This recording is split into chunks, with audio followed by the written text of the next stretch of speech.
Let's talk about the playoffs big picture right now as it relates to legacies. And this is our question of the day. I'm going to put it out on Twitter here during the first break. Whose legacy will benefit the most from emerging from the next 11 postseason games with a Super Bowl ring? And it can be anybody. It can be a player. It can be a coach. It can be a GM. It can be an owner. It can be anyone. Peter, who is the first name that comes to mind for you as someone whose legacy benefits the most from running the table and winning it all? First name for me, Mike, is Andy Reid, because obviously Andy Reid got his Eagles to a Super Bowl one time, and they didn't beat the Patriots that time in Jacksonville. And now he's got probably the best team he's had, certainly the best team he's had in Kansas City, and the team with the best chance, to run the table in Kansas City. But the more I thought of that, the more I said, look, Andy Reid is going to coach several more years, I would assume. He's showing no signs, as a 60, 61-year-old guy, whatever he is. He's showing no signs of wanting to retire. He's got this quarterback that he's dreamed of. So he's going to coach a while. And that's why, in my opinion, the more I thought about this, the more I thought, it's not Andy Reid, it's Philip Rivers. Because now, as Philip Rivers finishes his 15th season in the NFL, you just don't know which direction the future is going to go for a guy like Philip Rivers. Is he ever going to be in the playoffs again? Is he ever going to have a team as good as this, a defense as good as this? And is he ever going to have a path as difficult as this? I mean, imagine if Philip Rivers does get to the Super Bowl. Philip Rivers has to go through Baltimore, maybe the toughest defense in football, and then, pick a path. New England, the 5-time Super Bowl champions with Tom Brady refusing to say die. And then maybe coming back to Kansas City, where finally the Chargers got off the schneid during the regular season, but now having to finally say, hey, look, I can win a Super Bowl just like my 2004 draft mates, Ben Roethlisberger and Eli Manning. And I deserve to win a Super Bowl. And I think deep down, that's what Philip Rivers thinks. And look, at this stage of his career, you just don't know how many more chances you're going to get. At this stage of his tenure, I think Andy Reid's got several chances left.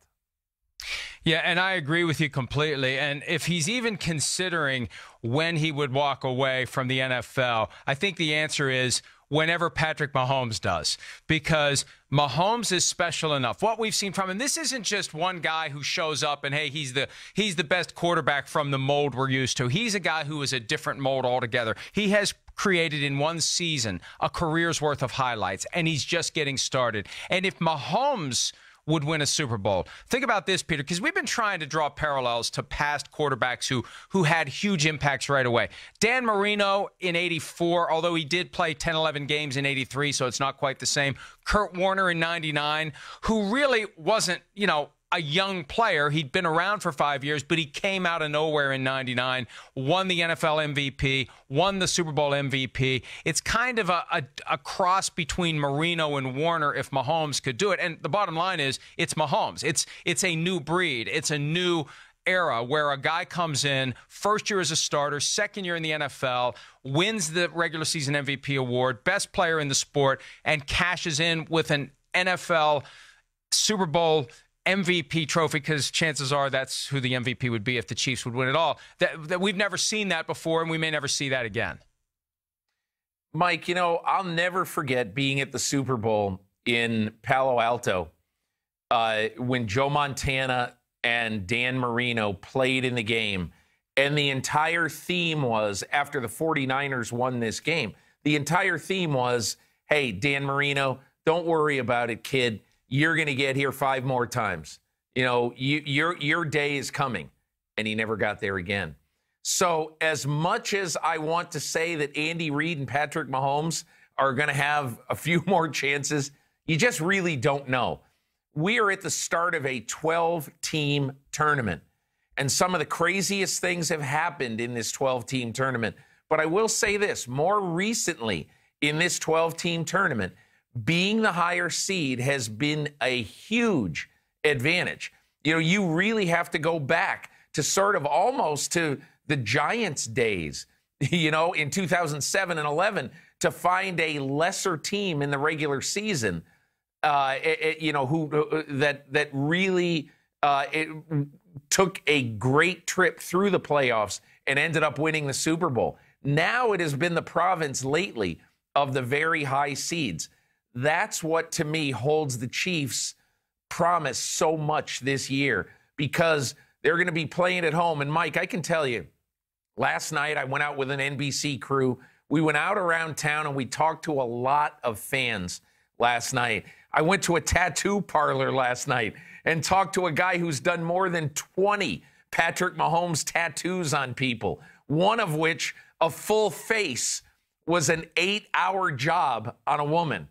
And so you're sensing this thing around this town, like no matter what team they've had in the past, you have to go all the way back to Lenny Dawson and Hank Stram for a city in a civic way to be as excited as this city is. And so I mention that because I think their home field edge here is going to be gigantic.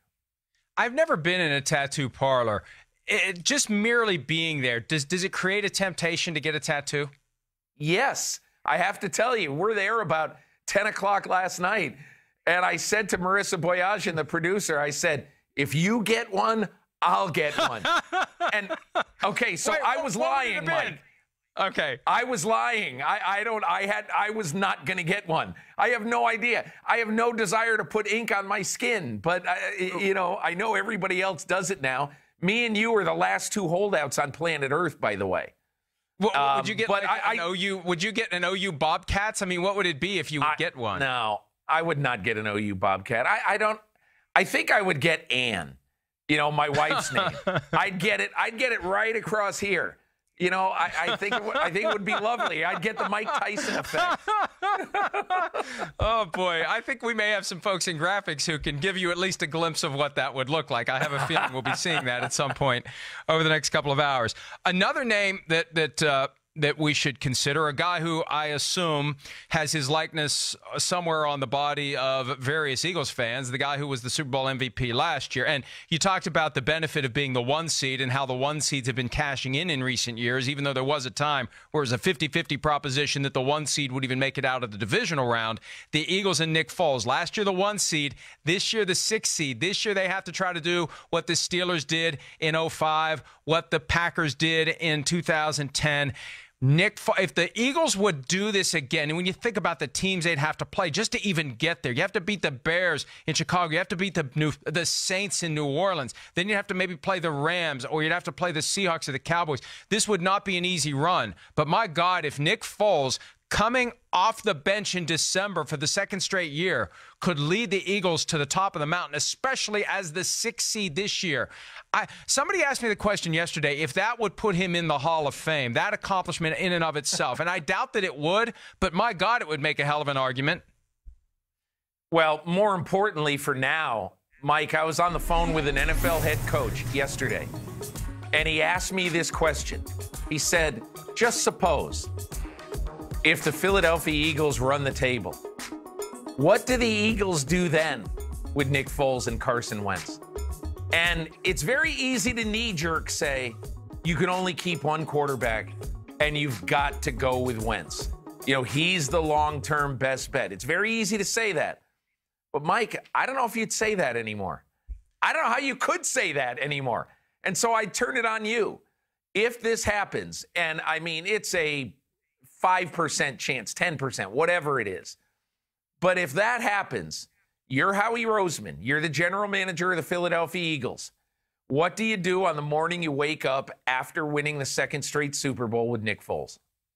Oh, if you win a second straight Super Bowl with Nick Foles and he's the MVP for the second straight year, and that will have meant you won 3 must-win regular season games and then 4 postseason games with Nick Foles, I'd say you sign Nick Foles long-term, you trade Carson Wentz, you get what you can, and you go all in with Nick Foles for the rest of his career because he will have proven it, he will have earned it, and I know it's going to be difficult to do because of everything they gave up to get Wentz.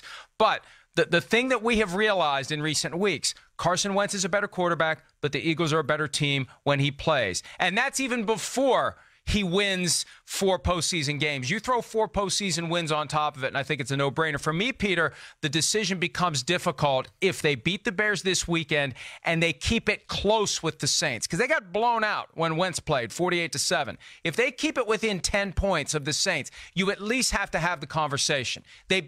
For me, if they beat the Saints, that's the point where you have to seriously consider Foles as your future. You win the Super Bowl, I think it's a no-brainer.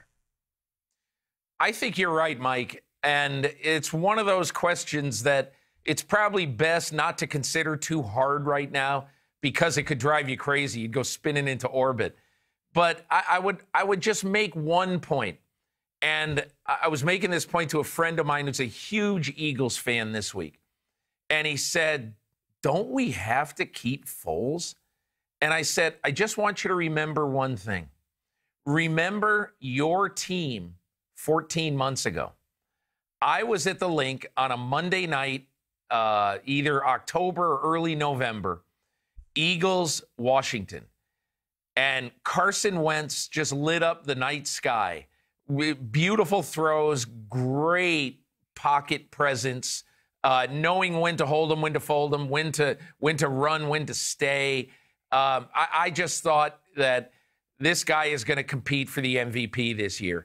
And he did. And until that fateful afternoon at the LA Coliseum, who knows what would have happened. Brady probably would have won, but that would have been a heck of a run by Carson Wentz.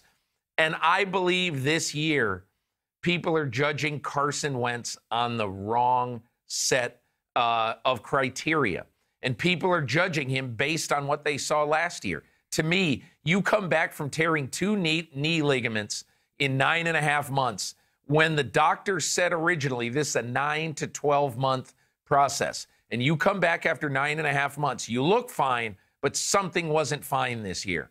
And so that's why if I am an Eagles fan, if I'm Howie Rosen, if I'm Doug Peterson, I am remembering the days of November 2017, not November 2018. We got to run, but I just got to make a quick point here. For me, I'm thinking about December of 2017 and December of 2018. Both months, Carson Wentz isn't able to play. And now we have this back problem that apparently traces back to earlier days of football, and back problems don't get better. They only get worse. And I would be concerned about Wentz's availability for a full season moving forward if Foles isn't there to come in and save the day. Hi, I'm Mike Tirico, and thanks for watching. Make sure to hit subscribe for the latest news and highlights from NBC Sports.